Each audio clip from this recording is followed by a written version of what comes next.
முக்கியமான எல்லாத்துக்குமே தலைநகர் டெல்லிக்கே வந்துட்டு இருக்கீங்க. அதுக்கான காரணம் ஏன் சார் இன்னைக்கு 2 தடவை தான் சார் வந்திருக்கிறேன். ஏன்னா வரல, இப்போ அன்னைக்கு ஒரு தடவை, இன்னைக்கு ஒரு தடவை, 2 தடவை தான் வந்திருக்கிறேன். ஏன்னா அவர் அங்கே நிறைய அவர்களாம் பல வேலைகள் பழு, ஏன்னா 4-5 ஸ்டேட்டில் தேர்தல் அறிவிச்சிட்டாங்க. அந்த பணியை நோக்கி பணி செஞ்சுட்டு இருக்கிறாங்க. அதனால் நான் வந்து பார்த்துட்டு போகிறேன். ஏன்னா மறுபடியும் நாங்கள் வந்து தேர்தல் முடிவு வரைக்கும் பார்க்க முடியாது. அதனால் வந்துட்டு தொகுதி பங்கீடு சம்பந்தமான விஷயங்கள் எல்லாம் வரும். இன்னும் ஒரு 4 நாட்கள் எல்லாம் இறுதி செஞ்சிடும். நாளை தினம் பீஸ் கோயில் ஒரு சென்னை வர்றாரு.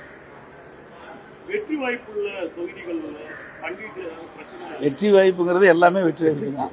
234 தொகுதி வெற்றி வாய்ப்பு தான். அவரவர்கள் எது வெற்றி வாய்ப்பு இருக்குதோ அதுக்கு தகுந்த மாதிரி அமர்ந்து பேசி முடிவு செய்யும். கூட்டணியில வேற இன்னும் அதிகமான கட்சிகள் வருவதற்கு வாய்ப்பு இருக்கிறா? ஏன்னா ஏற்கனவே அதாவது கட்சி வந்து கூட்டணியில வரும் அப்படின்ற ஒரு அப்படிலாம் கிடையாது. நான் தெளிவா சொல்லுவேன். நீங்க தான் பேசிட்டு இருக்கிறீங்களே கூடிய ஒவ்வொரு முறையும் அவர்களும் கூட்டணி பேச்சுவார்த்தை இல்லைன்ட்டாங்க, நாங்களும் கூட்டணி பேச்சுவார்த்தை இல்லைன்ட்டோம். பொதுச் செயலாளர் அதிமுக பொதுச் செயலாளர் சொல்லிட்டாங்க, தவாக தலைவரும் சொல்லிட்டாரு. ஆனால் நீங்க விட மாட்டேங்கிறீங்களே. இல்லைங்க, பேச்சுவார்த்தையே நடக்கலையா, அப்புறம் எப்படி வரல போகிறது? அந்த பேச்சுக்கே இடம் இல்லை. இல்ல முழுமையா நான் தான் சொல்லிட்டு இருந்தேன். இந்த கூட்டணிக்கு தலைமை அதிமுக.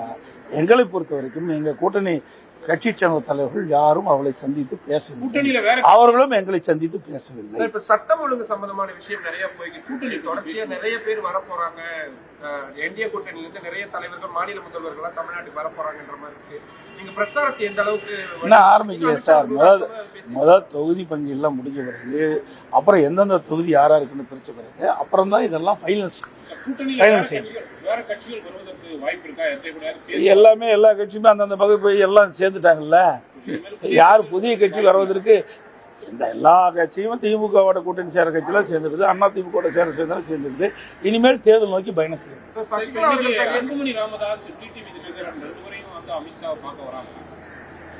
சார் அவரும் கலந்து பேசுறதுதான்.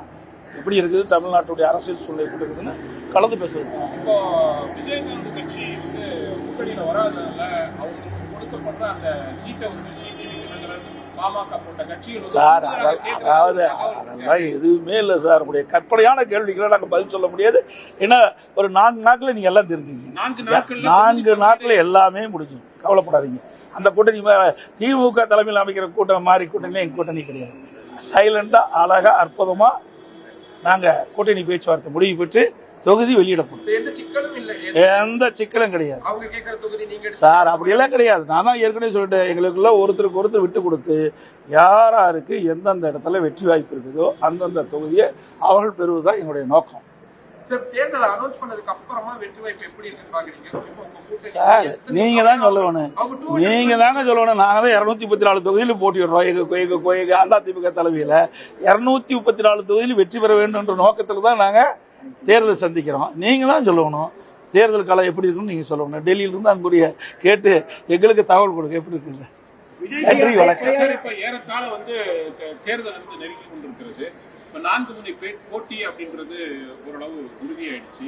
அதிமுக கூட்டணி, திமுக கூட்டணி, விஜய் கட்சி ஒண்ணு, இந்த பக்கம் வந்து சீமான் கட்சி, 4 விதமான அணிகள் வந்து போட்டியிட்டு களத்தை பொறுத்தவரை எப்படி இருக்கும் அப்படின்னு நீங்க தாங்க கணிக்கணும். எப்படி இருக்குன்னா எங்களை பொறுத்த வரைக்கும் அனைத்து இந்திய அண்ணா திராவிட முன்னேற்ற கழகம் ஏற்கனவே 31 ஆண்டு காலம் தமிழகத்தில் ஆட்சி புரிந்த கட்சி, பல தேர்தலை சந்தித்த கட்சி, பல ஆண்டுகள் ஆட்சி புரிந்தது.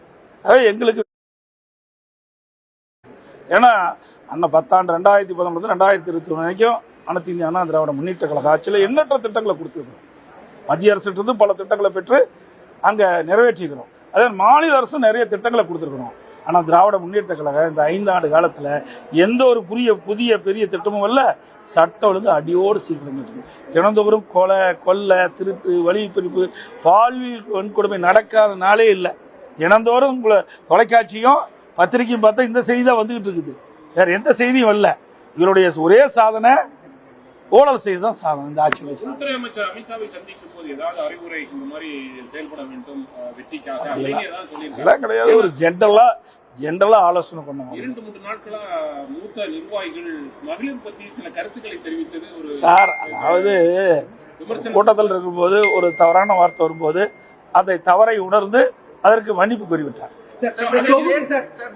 இது மாதிரி தொடர்ந்து பேசக்கூடாதுன்னு அப்படி நீங்க ஏதாவது அதாங்க, ஒருத்தர் தவறை உணர்ந்து தான் சொன்ன கருத்து தவறு என்று உணர்ந்த பிறகு அதற்கு மன்னிப்பு கோரிய பிறகு அதை பற்றி விவாதம் செய்து பொருத்தமா இருக்கு. திமுகவுடைய வாக்குறுதிகள் இறுதி செய்யக்கூடிய பணிகள் வந்துச்சு. இன்னும் 2-3 நாட்கள் அவங்க ரிலீஸ் பண்ணிடுவாங்க.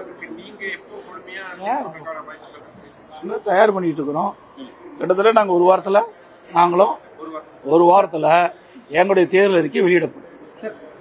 அன்னியூர் சிவா அவர்கள் வந்து ஒரு 34 கோடி ரூபாய், அன்னியூர் சிவா திமுக எம்எல்ஏ அன்னியூர் சிவா 34 கோடி இந்தியூர் சிவா அன்னியூர் சிவா 34 கோடி ரூபாய் ஒரு முதல்வர் நிதி மேம்பாட்டு நிதியில வந்து முறைகேடு செஞ்சிருக்காருன்னு ஒரு குற்றச்சாட்டு இருந்திருக்காரு. நீங்க எப்படி பாக்குறீங்க? உங்களுக்கு ஒரு தெரியல.